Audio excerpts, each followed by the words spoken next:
Hey there, how you doing? Charlie Winters here with horse racing and football tips for Saturday, the 10th of August. Well, it's the most wonderful time of the year.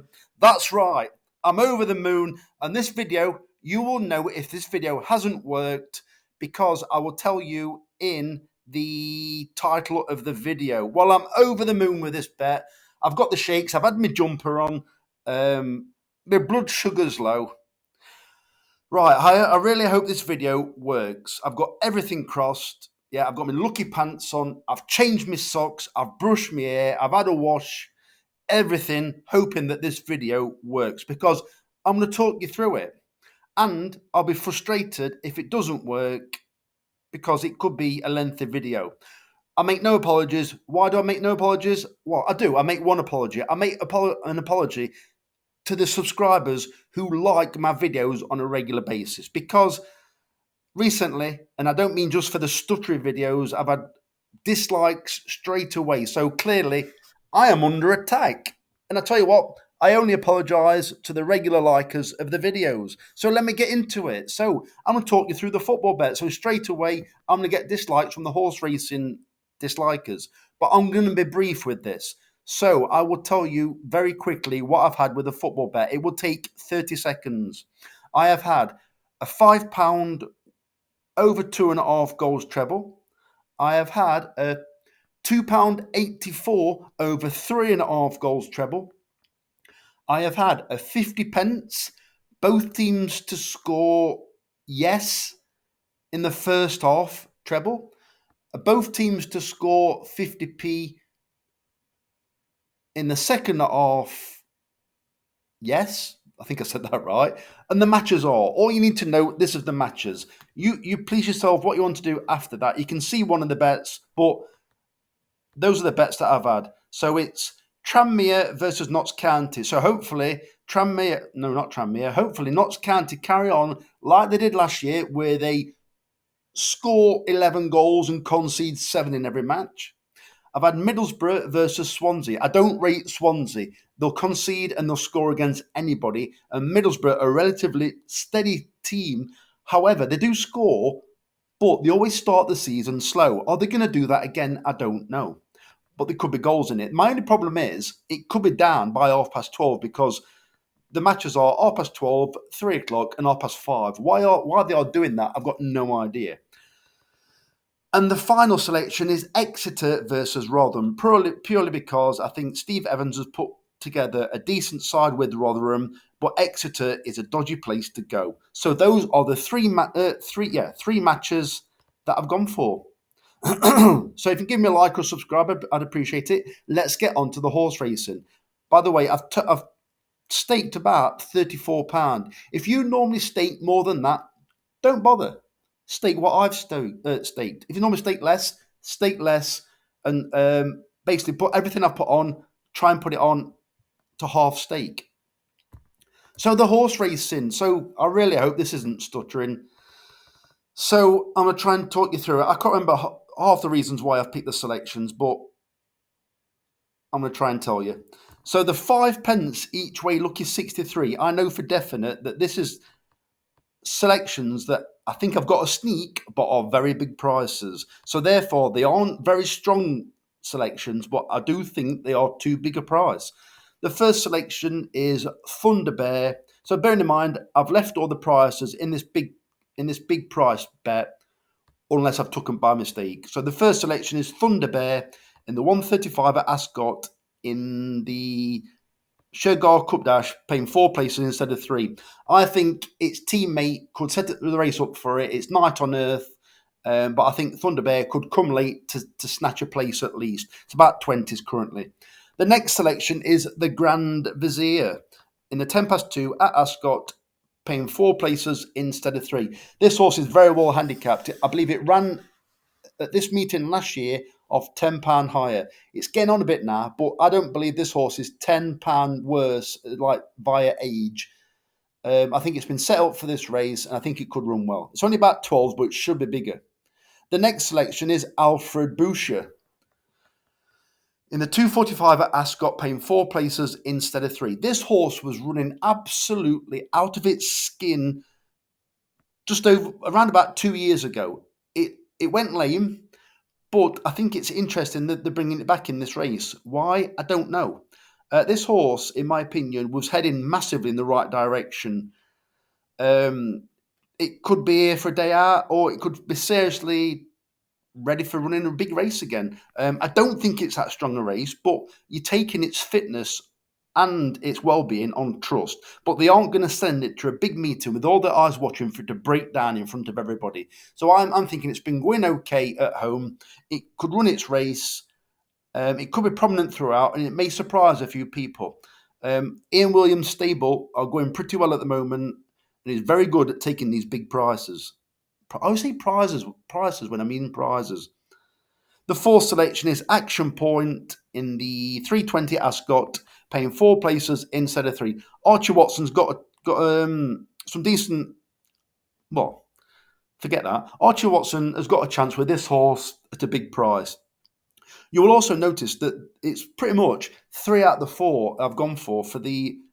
I don't know. I haven't even cared less what team it is, but I've gone for the blue and blacks generally. The next selection is what we had as a non-runner the other day, and clearly I've taken the price by mistake. The horse is Pockley. I've actually gone for two in the race. I've gone for a more confident bet a bit later on, but I couldn't ignore this horse because I fancied it during the week. The horse is Pockley in the 742 at Ayr, paying five places instead of three. Right, I'm going to start struggling soon because I'm actually shaking because my blood sugar's low. I've been sat in the garden with my jumper on for ages. The next selection is Zebra Star. I'll tell you about this horse. This horse could get much bigger than this. They didn't try one bit. It was the biggest non-trier I've seen. However, I've been using ChatGPT. Why? Because I've been looking to see if there's any angles. There could be an angle where it might favour front runners at Ayr, because what it did say is the wind could be blowing in the right direction to favour front runners when they turn into the straight. This horse last time was embarrassing. It set a furious pace and in a better grade. If it runs, if it runs similar, but is actually very very slightly held back, as in like it restrained, it could get the distance better. I do believe I remember it's won off a £3 higher mark, making all at this meeting. So 33-1 from a stable that I wouldn't trust as far as I could throw it, Mike E. Smith. It's got a chance. Right, this 8 pence each way, lucky 63, is a more obvious. The chances are more obvious and more fancied from me. So we're going for the Grand Vizier again in the 10 past 2 at Ascot. I'm not going to keep talking through everything. The next selection is Hardman in the 237 at Redcar. It's Nicola and David Barron. I think it's got a decent chance, decent jockey on board, although I can't remember who the jockey is, but I'm sure you can have a look. I don't mean to be rude then. I mean, if you're that bothered, you can have a quick look. I think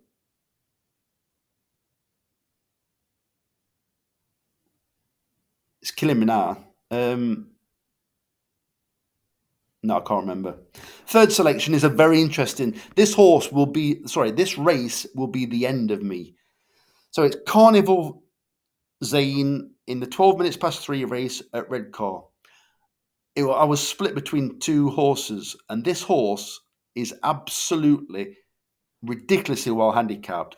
However, it could be being targeted towards the back end of the year for an amateur jockeys race. I don't know, but it's ready to run really, really well.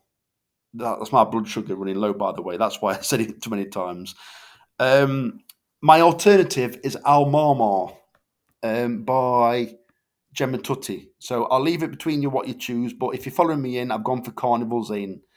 The next bet, if I'm picking three strong fancies for the day, Gift of Raj is definitely one of them. It's another ridiculously well handicapped horse. So it's Gift of Raj at 9-1 in the 455 at Redcar, paying four places instead of three. If the favourite is a bit dodgy, it's one of them Mark Prescott three runners three times in handicap, but he's not quite the same guy that he was 10 years ago at getting these horses ready. So I think Gift of Raj from the front could run a decent race. It's very, very well handicapped, and I think it's got a cracking chance. The next selection is Tilsit in the 12 minutes past 7 race at Ayr, paying 4 places instead of 3. This horse can run well. It's by the Mike E. Smith stable again. It's about 11-2. I don't think it'll be 11-2. It'll either be something like 3-1 or 20s.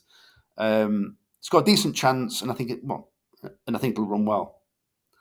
Enderman in the 7:42 at Ayr, paying 5 places instead of 3. So this horse, Enderman, it's in the same race as Pockley, but this has got one of the more obvious form chances. Port Midgley has only got 2 runners tomorrow. He's got a 40-1, I think, in the last race at this meeting. You could give it a slight sniff, but I couldn't back it. But Enderman is the more obvious chance. The race is worth about $4,000. It's Enderman's level, and it's definitely in decent form. Mark Wynn never rides a winner for me, so there you go. He's on that claiming 3, I believe. The next bet is, so basically what I've done is I've lumped together my stronger fancies. I know I don't think I've had not the gift of Raj, the Grand Vizier, but I've had it twice already. So it's a 10 pence each way, lucky 15, and it's not the last bet. And then I've also had a 31 pence each way accumulated because it was the last bet I put on just to clear my balance out. So Hardman, forget that. Hardman in the 2:37 at Redcar, 4 places instead of 3. I'm dying for something to eat. Gift of Raj in the 4:55 at Redcar, 4 places instead of 3. Tilsit in the 12 minutes past 7 race at Ayr. And Enderman in the 7:42 at Ayr, paying 5 places instead of 3. Those are the 4 that have got the serious chances of running seriously well. Get rid of this, and then there's a 50 pence.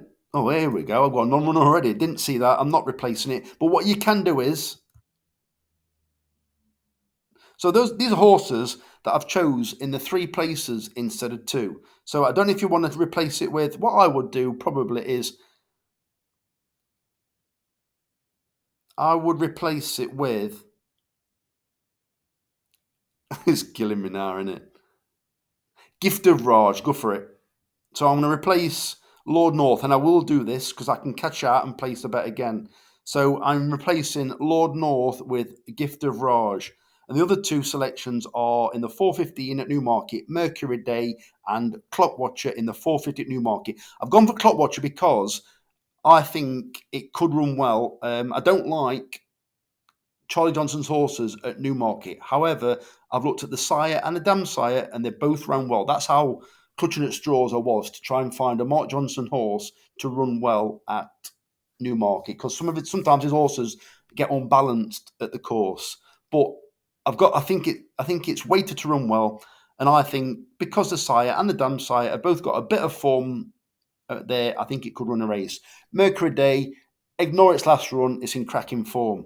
And then basically I had a 50 pence each way treble, the same horses. So therefore I am going to replace them with Lord North with a Gift of Raj. So that is all the bets. If you're looking for an anti-post bet on the football, it will be when I get paid, because I'm lumping on. But off the top of my head, I think Rotherham will do well. I'm seriously interested in Tottenham this year. I really rate the manager, and I think Dominic Solanke, is it Solanke? Yes, yeah, Solanke.